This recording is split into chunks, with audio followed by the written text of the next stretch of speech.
Journal Combat, numéro 58, juillet 1944, extrait numéro 1. La grande peur des assassins.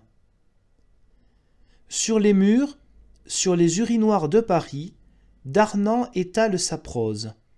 Il s'adresse aux siens, réclame l'obéissance absolue, promet des châtiments exemplaires pour les défaillants. Il y a donc des défaillants dans la milice. Qui s'en étonnera? Quand les Allemands avaient incendié quelques villages et capturé quelques patriotes, les miliciens, avec un retard calculé, arrivaient et prenaient possession des prisonniers. Ils regardaient ces captifs silencieux et ils se mettaient en colère.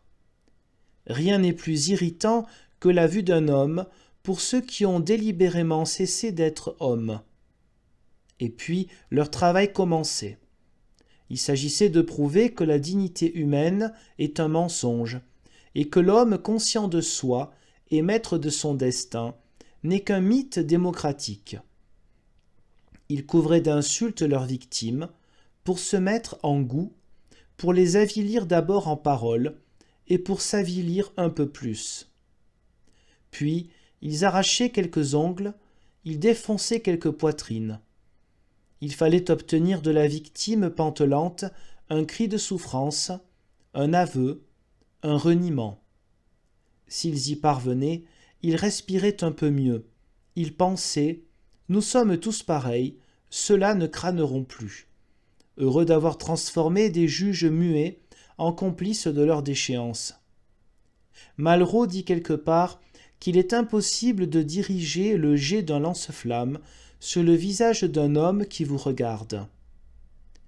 Qu'on imagine donc ce que doit être un milicien qui s'acharne à supplicier un homme dont les yeux sont ouverts. C'est qu'ils ont une fonction très précise.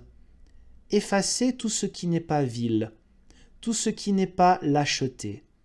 Démontrer par leur propre exemple et par celui des autres que l'homme est fait pour vivre dans les chaînes et dans la terreur. S'ils y parvenaient, ils n'auraient plus de témoins et leur déchéance personnelle s'identifierait aux vices de la nature humaine. Mais aujourd'hui, on veut les faire sortir de leur rôle. Les Allemands occupés ailleurs ne sont plus là pour les défendre. Une armée de la résistance est sortie de terre.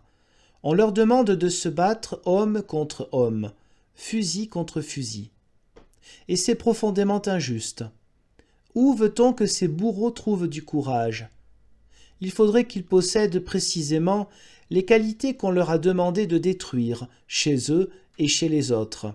La confiance en l'homme, la confiance en soi. Darnand le sait. Voilà pourquoi il menace. Mais il est trop tard. Il n'y a pas de menace assez terrible pour faire un homme d'un milicien.